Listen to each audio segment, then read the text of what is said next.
3 invités avec nous chaque soir pour décrypter les mouvements agités aujourd'hui de la planète marché. Vincent Chéniaud est avec nous, le directeur de la recherche de Generali Investments. Bonsoir Vincent. Bonsoir. Merci beaucoup d'être là. Merci à Stéphane Déhaut de nous accompagner également. Bonsoir Stéphane. Bonsoir. Vous êtes responsable de la stratégie d'Ostrom Asset Management, et Thibaut Prébet avec nous également ce soir. Bonsoir Thibaut. Bonsoir. Merci d'être là. Vous êtes directeur général adjoint de la financière Arbevel. What's going on, Thibaut? Donc séance à moins 3,5, moins 4 là sur les indices européens. Wall Street a déjà bien avancé dans sa correction. Je disais, on est à moins 10% du pic au creux pour le S&P 500, moins 17% pour le Nasdaq par rapport au sommet de l'automne dernier. Il y a une première phase de correction où effectivement on purgeait des excès un peu trop spéculatifs. Est-ce qu'on rentre dans quelque chose d'autre désormais, Thibaut? Mais quelque chose de différent. Il y a une première phase qu'on a connue déjà en fin d'année, où toutes les valeurs dites concept, qui se payaient des multiples très élevés aux États-Unis, il y avait beaucoup de valeurs qui se payaient 5, 10, 15 fois, 20 fois le chiffre d'affaires, ont pris des énormes claques. Et quelque part, on pouvait considérer que c'était aussi une normalisation de peut-être excès qu'il y avait eu par le passé. Puis on entre dans une phase où toutes les valeurs sensibles auto, qui ont même touché les belles valeurs, sur la côte française, des valeurs comme Téléperformance ou Hermès, qui est regardé depuis longtemps, ou Dassault Systèmes pour des multiples particulièrement exigeants, malgré des performances superbes, ont été un peu attaquées. Et là, on voit que même aux US, on est parti sur les GAFAM, qui sont plutôt vus comme les valeurs un peu patrimoniales, comme Microsoft, Apple, c'est quand même du très solide, ou même en Europe, des sociétés où on voit des SMI dans les semi-conducteurs qui, malgré des publications de tous les comparables extrêmement bonnes, a abandonné quasiment 10% en cours de séance. On a quelque chose d'un peu plus violent, qui marque plus un sentiment de capitulation qu'on connaît, et qui quelque part d'un côté est inquiétant parce que ça fait un mouvement très violent, avec des impacts sur les portefeuilles qui vont être significatifs, et de l'autre côté, l'impression que peut-être que le cash a fini de se déverser, qu'on a peut-être une base solide pour revenir. Tout ça dépendra d'une part de ce que nous dit Jérôme Powell, qui est quand même attendu.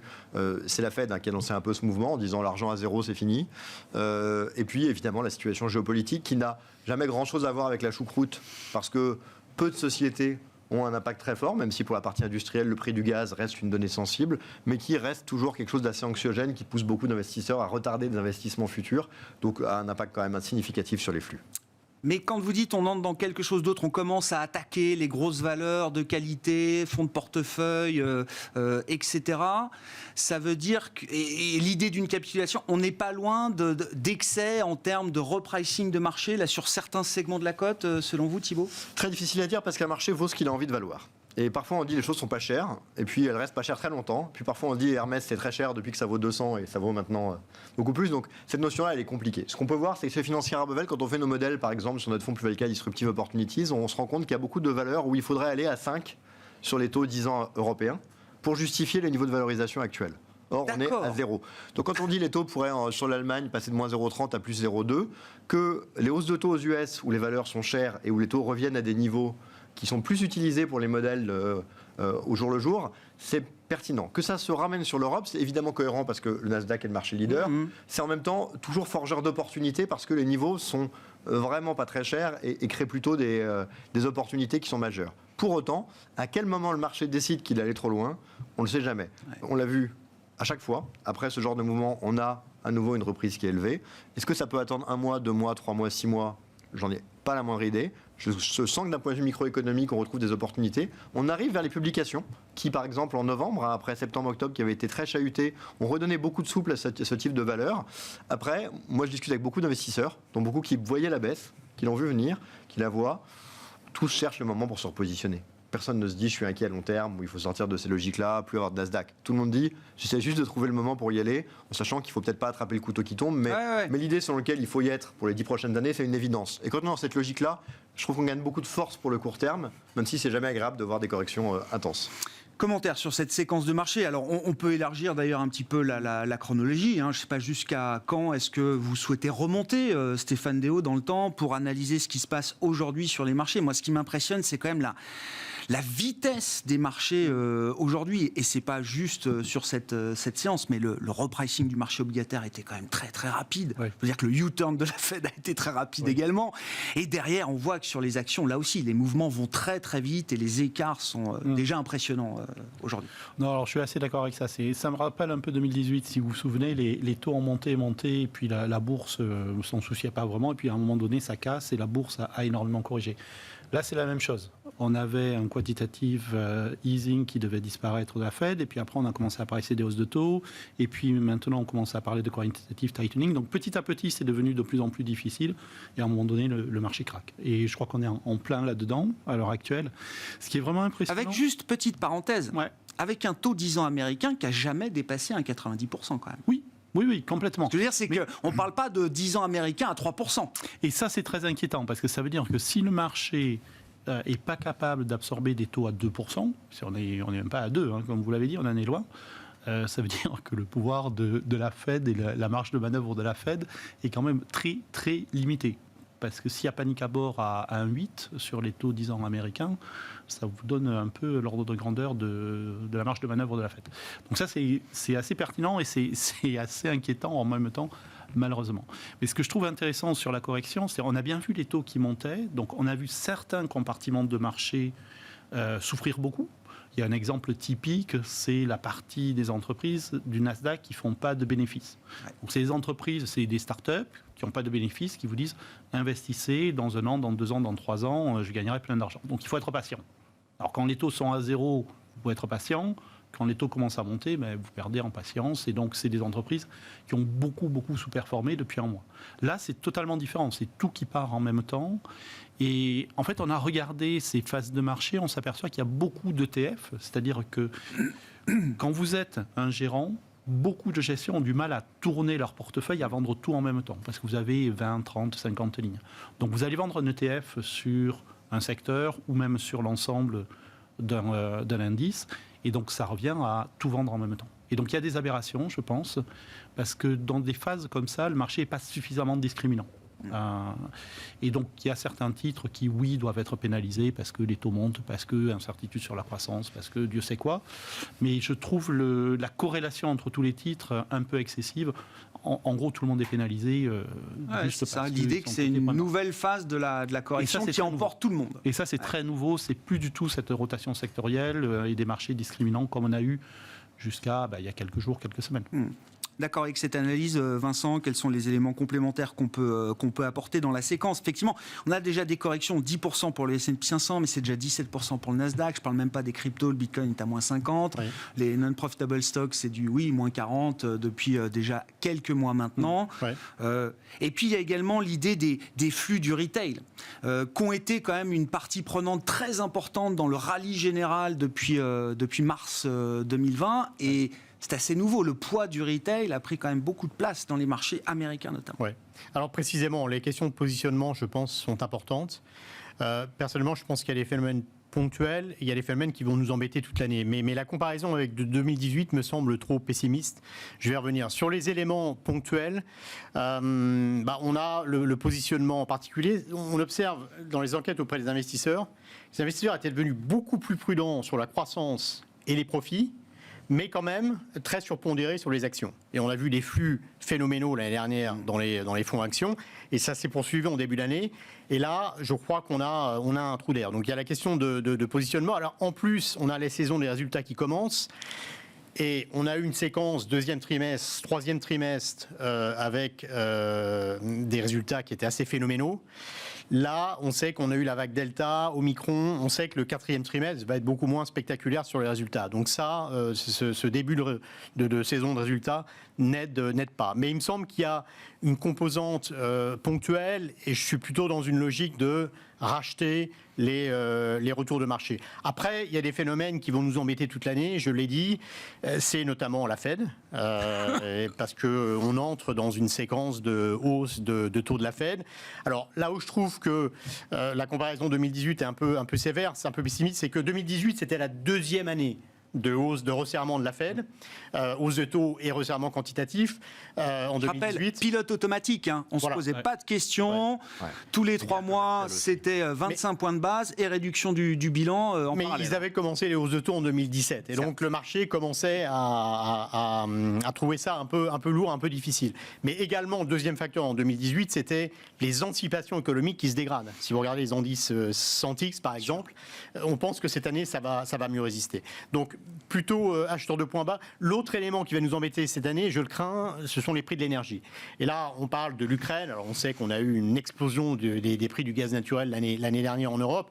Ce qu'on va regarder de très près cette année, c'est le prix du baril également. Il y a des grosses inquiétudes sur cette transition énergétique qui va pas forcément se faire en douceur.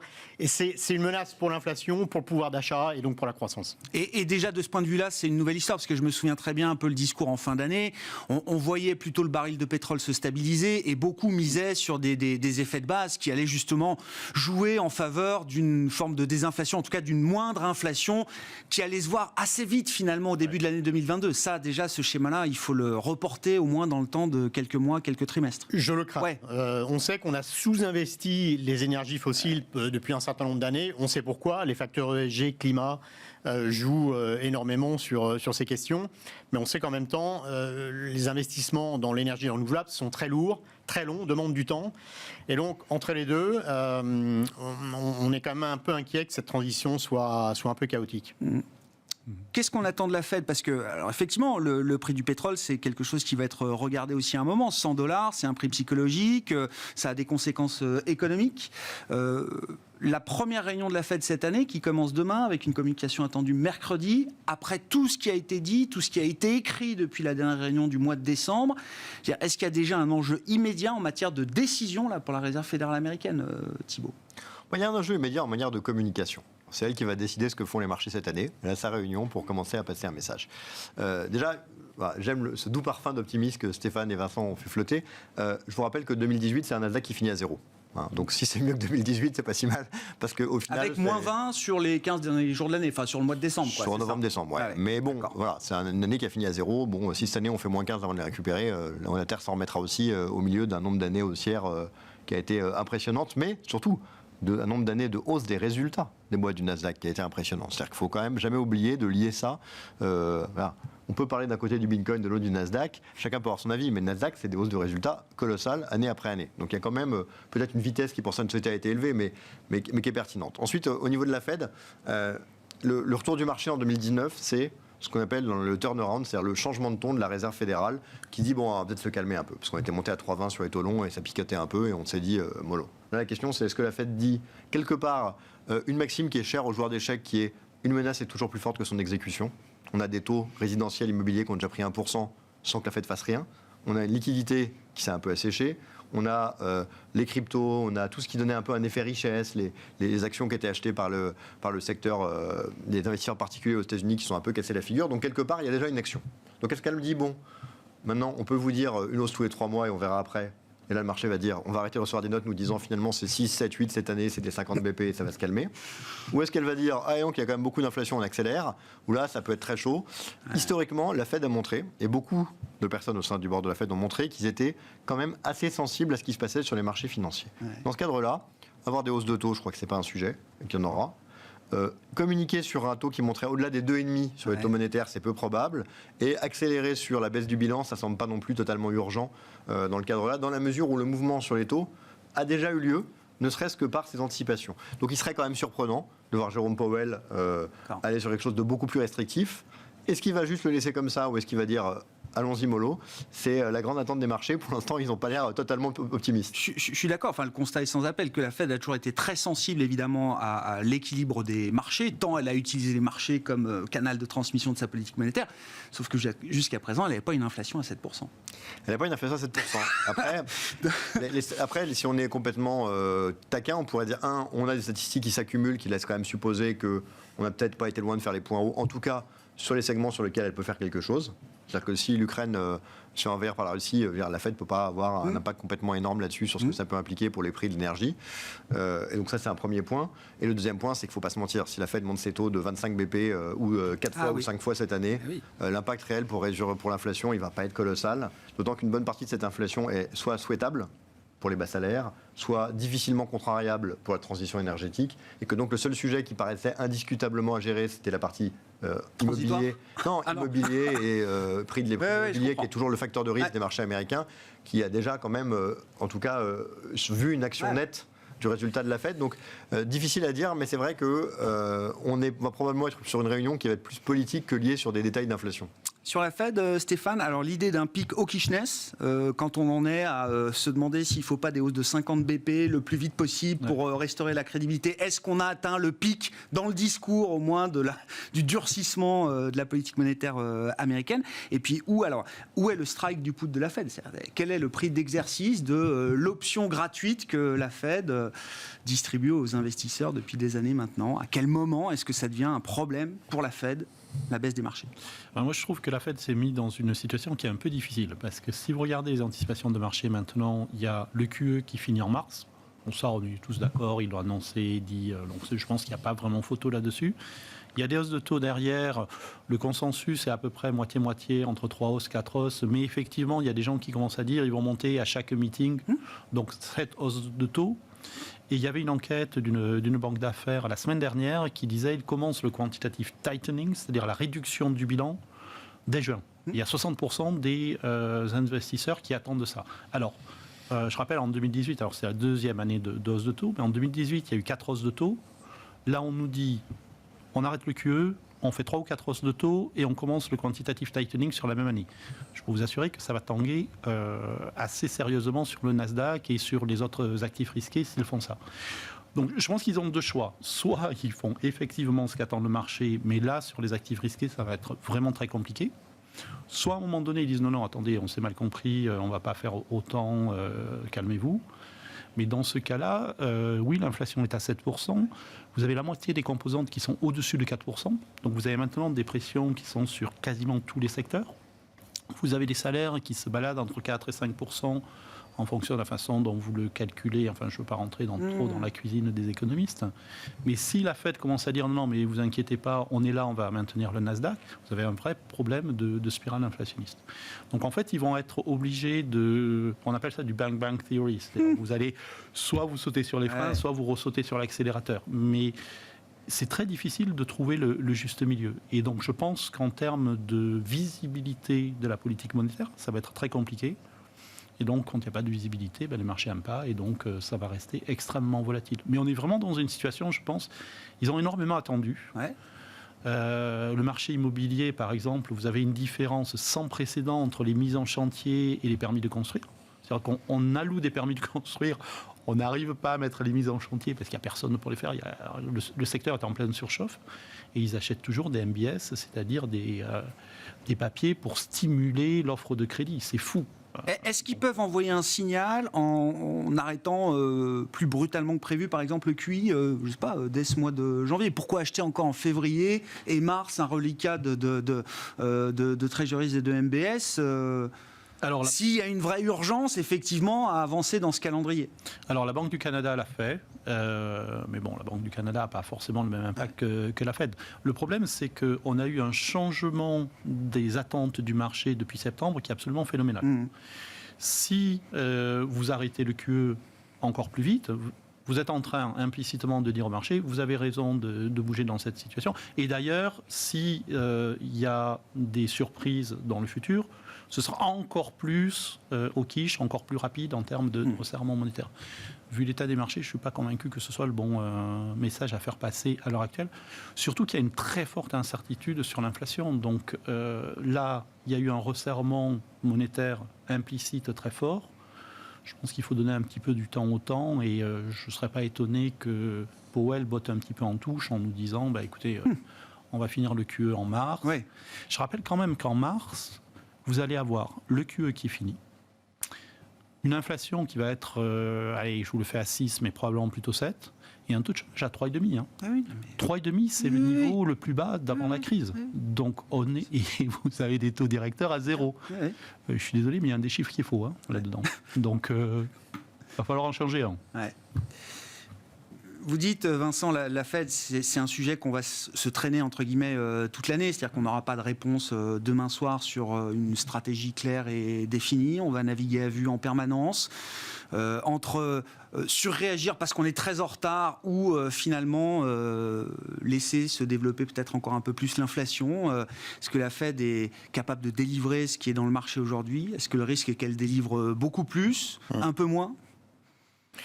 Non, je dois dire qu'on avait prévu beaucoup de volatilité cette année, en particulier parce que la volatilité taux a monté et les banques centrales y contribuent parce qu'on va osciller entre cette volonté de juguler l'inflation d'un côté et de l'autre maintenir des conditions financières assez accommodantes pour encourager la poursuite de la reprise. Donc ça va être difficile de placer le curseur, mais je partage l'idée que la Fed part d'une position où la politique monétaire n'est pas du tout adaptée. En fait, on a un output gap qui est proche de zéro, donc une économie qui tourne quasiment à plein régime, et une politique monétaire qui est encore extrêmement accommodante. Donc, il faut normaliser, mais ne pas normaliser trop vite parce que ça peut choquer le marché et casser la reprise. Donc, c'est quelque chose de très délicat. On peut faire confiance à la Fed parce que je pense qu'ils maîtrisent cet exercice, notamment en termes de communication. Mais c'est sûr qu'il va y avoir des coups de volatilité.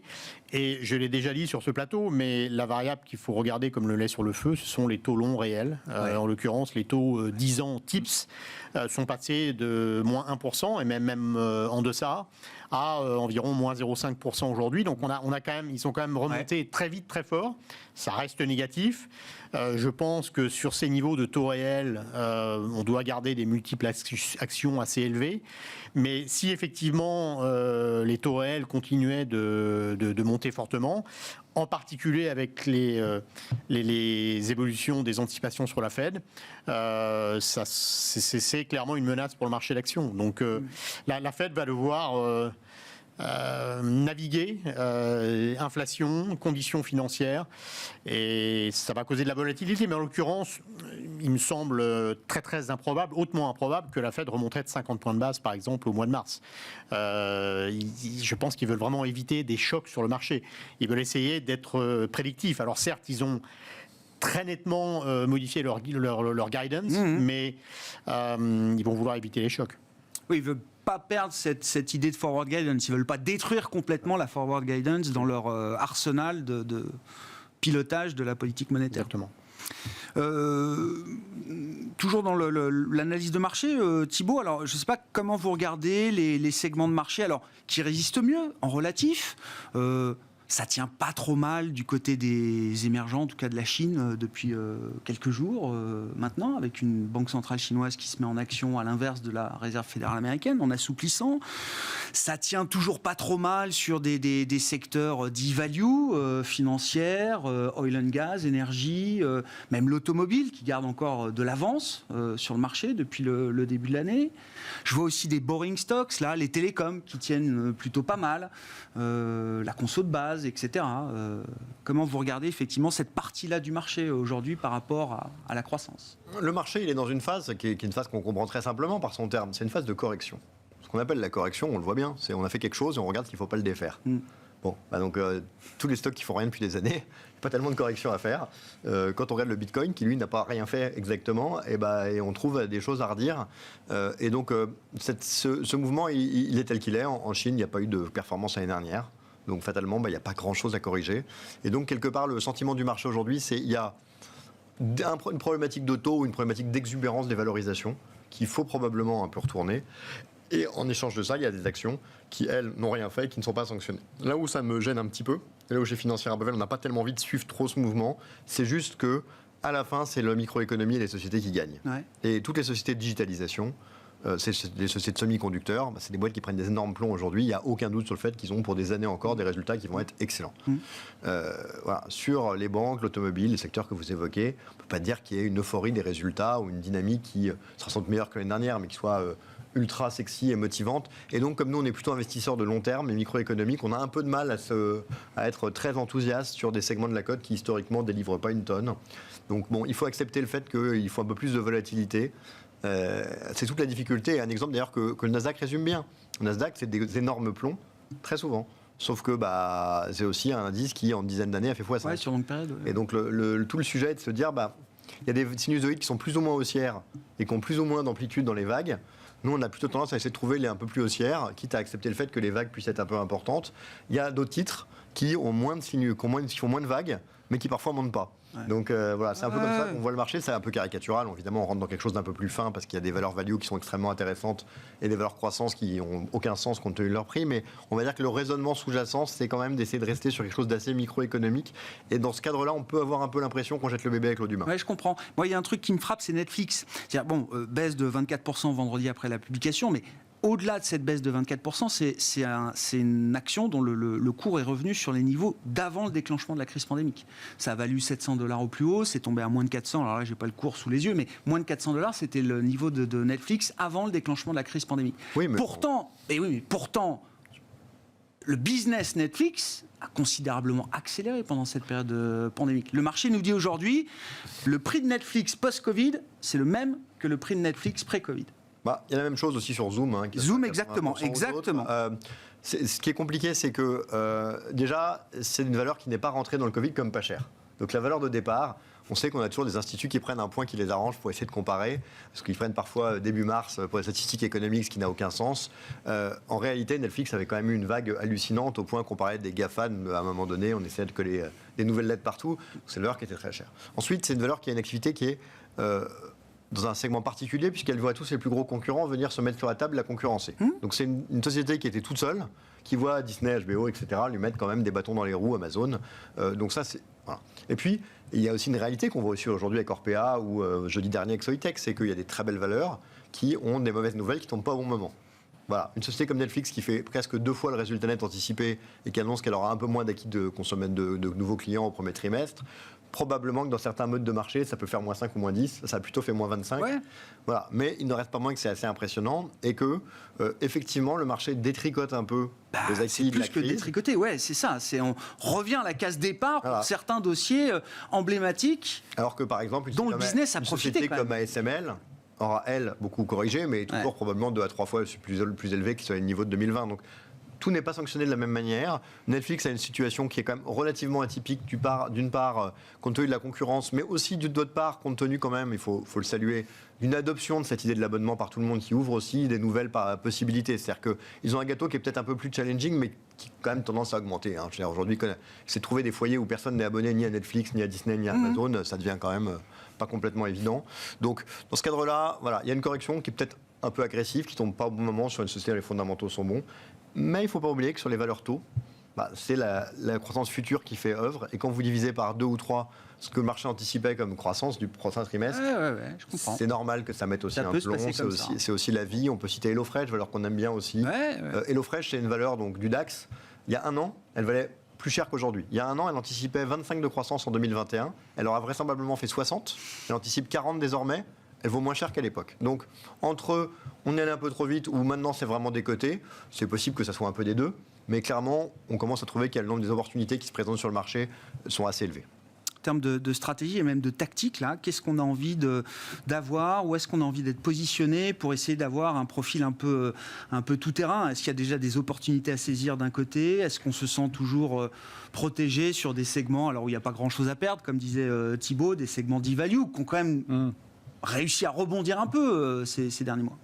Je pense que pour revenir sur l'histoire de Netflix, il y a 2 éléments techniques qui me semblent importants pour comprendre ce qui se passe sur les marchés. Le premier point, c'est que, on l'a dit, on l'a répété 50 000 fois, les valorisations sont très élevées. Qu'est-ce qui se passe quand vous avez des valorisations très élevées? Quand vous avez une bonne publication, le titre ne monte pas ou très peu. Parce que le marché dit, oui, je paye très cher, c'est parce que je m'attends à des bonnes nouvelles. Quand vous avez une mauvaise nouvelle, par contre, vous corrigez énormément. Donc vous avez une asymétrie. En gros, c'est un peu comme quand je joue avec mes enfants, c'est soit je perds, soit je ne gagne pas.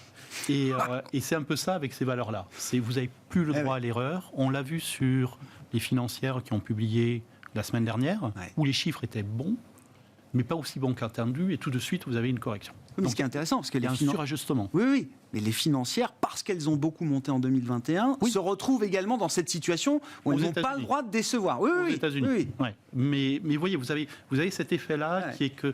Et du coup, vous pouvez vous retrouver avec une saison des résultats qui est bonne, qui est de bonne facture, mais quand même un marché qui baisse, parce que les bonnes nouvelles ne vous tirent pas vers le haut, et les mauvaises nouvelles, par contre, vous tirent vers le bas beaucoup. Le deuxième petit détail qui est très important, c'est que, vous l'avez dit, on est en saison des résultats. Un des corollaires de la saison des résultats, c'est que vous êtes en blackout sur les rachats d'actions. Et ça a quand même été un des éléments qui a énormément soutenu le marché depuis un an. Donc quand vous arrêtez cet achat, ben forcément, il n'y a plus personne pour racheter le marché. Donc, quand vous n'avez que des vendeurs et que vous n'avez plus personne pour acheter, ben vous avez du mal à trouver un plus bas. Il n'y a plus de retail, le retail a souffert, il n'y a plus les corporate buyback. Oui, le retail doit être beaucoup moins dynamique aujourd'hui qu'il ne l'a eu été, et vous n'avez plus les buybacks. Et donc, à aucun moment, vous avez le filet de sécurité qui vous dit là, on a trop baissé, il faut arrêter, etc. Et donc, je suis assez prudent. Une fois de plus, c'est des détails très techniques, donc de court terme, mais ça veut dire qu'il faut faire très attention à ne pas rentrer trop vite sur ces marchés-là, même si, une fois de plus, à un horizon fin d'année, nous, on a des prévisions de bénéfices par action qui sont de l'ordre de 8 à 9% de croissance sur l'année. Donc, il faut quand même aussi regarder, lever le nez du guidon de temps en temps, et pas rester sur des éléments techniques de court terme tout le temps. À moyen terme, on reste positif sur la trajectoire potentielle de la bourse. Bon, c'est ce que vous disiez, Vincent, vous êtes plutôt toujours dans une idée d'acheter les excès à la baisse du marché. Donc, on verra le point bas de l'excès peut-être sur les marchés dans les prochaines heures ou les prochains jours. Mais qu'est-ce qu'on a envie de racheter alors, tactiquement et stratégiquement, comment on a envie d'organiser effectivement une stratégie peut-être de court terme sur l'année 2022 tout en gardant quand même un cap stratégique pour la suite. Oui, je crois que le cadre stratégique, sans être dogmatique, c'est l'idée de rechercher les actifs qui résistent bien en période d'inflation assez élevée et de resserrement des banques centrales. Donc, plutôt quand même une préférence pour la value. Préférence pour les matières premières, les actifs réels du type infrastructure, voire immobilier, les obligations à taux variable, voire les obligations indexées sur l'inflation, même si les points morts d'inflation sont déjà assez élevés. Donc ça, c'est quand même le côté stratégique pour cette année. Ensuite, il y aura des opportunités sur les replis, notamment des valeurs de croissance. Donc, je partage l'idée que on va avoir des mécanismes autocorrecteurs. C'est-à-dire qu'on a des corrections comme ça limite la hausse des taux longs. Donc, les taux longs ne vont pas exploser non plus. Je pense qu'avec la pression de la Fed, le biais reste à la hausse des taux longs, mais en même temps, ils ne peuvent pas aller très haut parce qu'on a des phénomènes autocorrecteurs. Petit 1, il y a beaucoup trop de dettes dans le système, de dettes publiques en particulier. Donc pour que cette dette soit soutenable, il faut que les taux longs restent relativement modérés. Et petit 2, l'ensemble des valorisations des actifs financiers dépendent de taux réels longs bas. Et donc, si les taux longs remontent trop vite, on a des accès de volatilité et de baisse qui créent un plafond pour les taux longs. Donc, je pense que sur les replis de valeurs de croissance, on aura des opportunités. Ouais. Sur le front de la géopolitique, alors je ne sais pas, je suis toujours mal à l'aise de mettre ces sujets sur la table dans une émission comme celle-là, parce que les marchés sont pas très bons, et puis c'est pas leur travail d'intégrer les risques extrêmes venant de la géopolitique. Mais là, il y a quand même un sujet russe, en l'occurrence. Ça se joue à travers donc, les prix de l'énergie, à travers le marché russe, le rouble, essentiellement pour l'instant. Oui, particulièrement sensible en Europe avec ces questions d'énergie et de gaz naturel. Assez difficile de faire des prédictions. Ça nous semblait, on disait, il y a deux grands risques géopolitiques, c'est l'Ukraine et c'est Taïwan. L'Ukraine, c'est un risque plus de court terme, et effectivement, on voit que la probabilité de ce risque est en train d'augmenter, et le marché s'en émeut. Très difficile de faire des prédictions en la matière. Nous, on a supposé qu'on n'aurait pas effectivement une escalade vers le pire, mais ça reste un sujet. Après, il y a des sujets locaux qui sont surtout concentrés de politique plutôt que de géopolitique. Italie, France, donc l'Europe très concernée au premier semestre avec les élections. Second semestre, les États-Unis où Biden va perdre sa majorité. Donc on a une année quand même assez riche. Le focus de court terme, c'est effectivement l'Ukraine. Tiens, Stéphane, sur l'Italie, Mario Draghi qui passe d'un fauteuil de président du Conseil à un fauteuil de président de la République. Peut-être. Combien ça coûte au spread italien ? Alors, est-ce que ça a déjà coûté au spread italien et combien ça peut coûter en plus au spread italien ? Alors, pour moi, il y a deux questions. La première question, c'est est-ce qu'il passe du premier fauteuil au deuxième fauteuil ? Alors, sur les prévisions de politique italienne, vous me permettrez d'être un petit peu prudent parce qu'on ne sait jamais.